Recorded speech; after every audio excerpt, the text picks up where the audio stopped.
अदालत में देखिए 3 अफराद को लाया गया, लेकिन एक चालक की गई।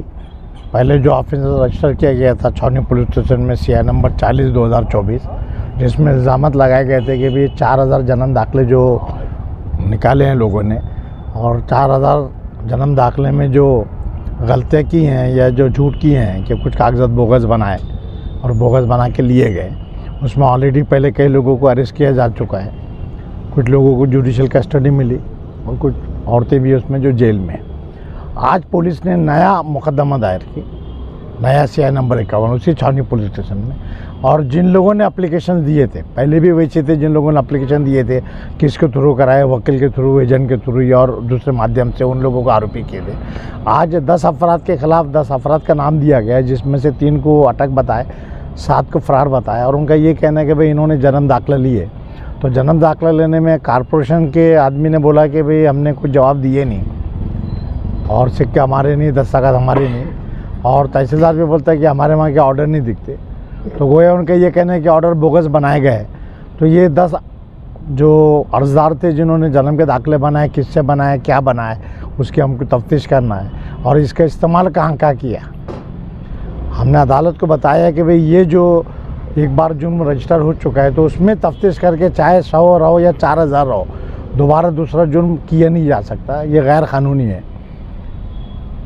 और दूसरा ये कि भाई पहले ऑफिस में जो चीज़ें आई वो सब यहीं पे, अभी एक एक मुलजिम को बुला रहे हैं और उनके नाम से अलग डिवीज़न बना रहे हैं। जैसे 12 नवंबर में उन्होंने एक आइडिया किए थे कि भाई महिला अलग अलग है, तो ऐसे 3 FIR किए थे कि आयशा नगर की हदूद में 2 और इधर की हदूद में, जबकि वाक़ई एक ही हुआ था, लेकिन उसको तकसीम किए थे। वैसा अब ये किए हैं कि 10-20 आदमी को बनाएंगे, उनके खिलाफ एक केस, फिर दूसरे 10-20 के, और जो वजूहत है वो सेम है। लेकिन अदालत ने चूँकि संगीन जुर्म में और जो उनके जहन में है कि भाई तफ्तीश होना चाहिए, तो 18 तारीख तक इन लोगों को पुलिस कस्टडी दी है। अभी 3 अफराद को, बाकी 7 अफराद को नहीं दी। लेकिन तभी तौर पे अब हम लोग सोचे, और डिफेंस कमेटी तय कर रही है कि भाई हम यहाँ, ये तो रिमांड चलते रहेगा, लेकिन चूँकि अब 2 FIR हो चुके, तो ये एकदम कानून की धांधली चल रही है। और दूसरा अहम मसला ये है कि जो शिकायत है, उनकी पहली शिकायत थी कि बांग्लादेशी रोहिंग्या है, उसका कोई उनको सुराग नहीं मिला। वो चैप्टर बाजू को रख दिए, तो भाई झूठे कागजात लाए। तो उसमें कल रिकॉर्ड आया है, महाजन ने बताए हैं कि तहसीलदार को वो रोज़ पैसे भेजते थे, पे फ़ोन से पैसे गया, बैंक से पैसे गया, और उसको आरोपी नहीं की। अब आज हम कोर्ट में चिल्लाए कि भाई वो उसको इतना लड़का है जो उसको नहीं की है, पुलिस उनको नहीं कर रही है। शायद अब आज या कल उनको अरेस्ट करें। और उनको सस्पेंड क्यों की गवर्नमेंट ने? सस्पेंड इसीलिए कि ये ऑर्डर्स के बारे में उनको शक था, या उसका जो लाए अमल है, जो प्रोसीजर है, वो बराबर नहीं किया गया। और रिकॉर्ड पे आया है कि बैंक से पैसा गया है, दिन में 10 बार, 20 बार, 25 बार, कुछ मखसूस लोगों ने पैसे दिए जो वहाँ काम करते थे, वहाँ के एजेंट थे।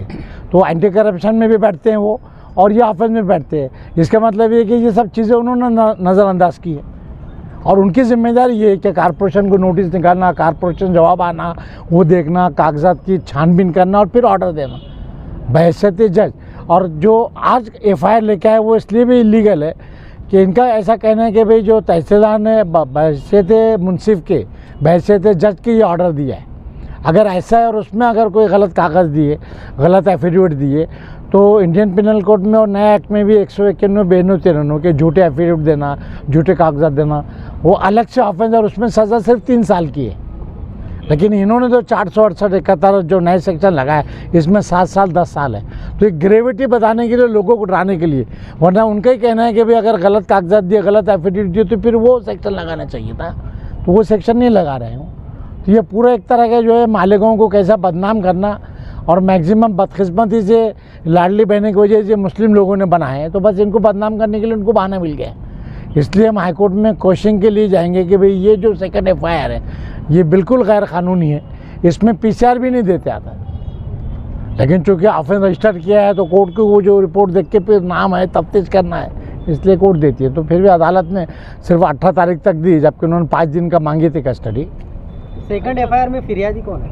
वही है, सेम तहसीलदार है, सेम एलिगेशन है। 7 लोगों की नहीं FIR हुई है, तो वो 10 लोगों के भी 3 पकड़े गए, 7 को फरार बताए। 3 के नाम कुछ है आपके पास? हाँ, नाम थोड़ी देर से दे देंगे, है लिस्ट में। नाम है, नाम दे देंगे। ये माइक दे दो। 3 लोगों को पुलिस ने अरेस्ट किए हैं। मोहम्मद आज़म मोहम्मद सलामू, मोहम्मद आसिफ निहाल अहमद और तीसरा है माजिद अहमद मोहम्मद सिद्दीक। लेकिन इसमें जो है तो टोटल 10 आरोपी के खिलाफ में पुलिस ने एफआईआर रजिस्टर की।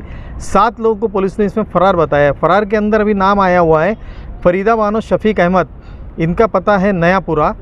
उसके अलावा फिर दूसरा है शमसुन निसा शकील अहमद, इनका सलीम नगर का एड्रेस है। और आगे है मोहम्मद खालिद शकील अहमद और नयापुरे का है राशिदा सईद अहमद, ये सर्वे नंबर 200 गट नंबर 13 जमूर कॉलोनी। उसके अलावा फिर जमील खान जिलानी खान विजयनगर और शेख अरबाज शेख सलाउद्दीन, इरफाना बेगम शेख ख्वाजा। तो इतने लोग इसके अंदर और फ़रार बताए पुलिस ने। और आज की जो पुलिस कस्टडी पुलिस ने ली है ये लोगों की, ये बोल के लिए कि भाई ये लोगों को भी हमको तपास करके और अरेस्ट करना है, इसीलिए कोर्ट ने उनको 18 तारीख तक पुलिस कस्टडी ग्रांट की है। एफआईआर रजिस्टर हुई। हम माइनॉरिटी डिफेंस कमेटी की जानिब से अव्वल दिन से कह रहे हैं कि ये बड़ा संगीन मामला है और इसकी संगीनी को शहरियान को समझने की ज़रूरत है। आज जो एफआईआर हुई है उसमें 4 ख्वातीन हैं। एक की उम्र 69 साल है, एक की 54 साल है, एक की 60 साल है, एक की 63 साल है। अब 70 साल की ख्वातीन हमारे शहर की जेल जाएंगी क्या? ये ऐसा मामला है कि हम अगर सोचते हैं, मैं इससे पहले ही बोला कि अगर कोई ये सोच रहा है कि उसके घर की माँ उसके घर की बहन नहीं जा रही है तो उसका ज़मीर मर चुका है।